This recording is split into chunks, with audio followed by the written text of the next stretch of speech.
सर्वप्रथम मी माननीय रविदादाचे आभार मानतो की त्यांनी बिनविरोध करण्यासाठी मला मदत केली. त्यांनी मला शब्द दिलेला की महेश तू यावर्षी बिनविरोधच होशील आणि त्यांनी शब्द पाळला. कारण नेता असावा तर असा शब्द पाळणारा. त्याचबरोबर मी माझ्या मित्र मनोजचे सुद्धा आभार मानतो. कारण मनोज आणि मी लहानपणीचे मित्र आहोत.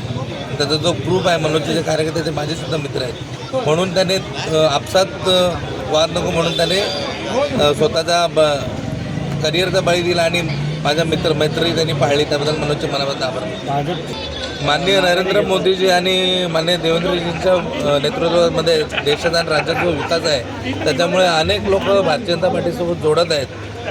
त्याच्यामुळे जी जनता आहे ती भारतीय जनता पार्टी उभी आहे. तुम्ही पाहिलं असेल अंबरनाथ असेल बदलापूर असेल ज्या पद्धतीने नगराध्यक्ष निवडून आले त्याच पद्धतीने कल्याण डोंबिवलीमध्ये सुद्धा भारतीय जनता पार्टी आणि शिवसेना महायुतीचा महापौर बसेल. 16 तारखेला चित्र स्पष्ट झालेलं आहे. विरोधकच कोणी उरलेला नाही. त्याच्यामुळे मला वाटत नाही की विरोधकांचे 5च्या जास्त नगरसेवक निवडून येतील असं मला वाटतं.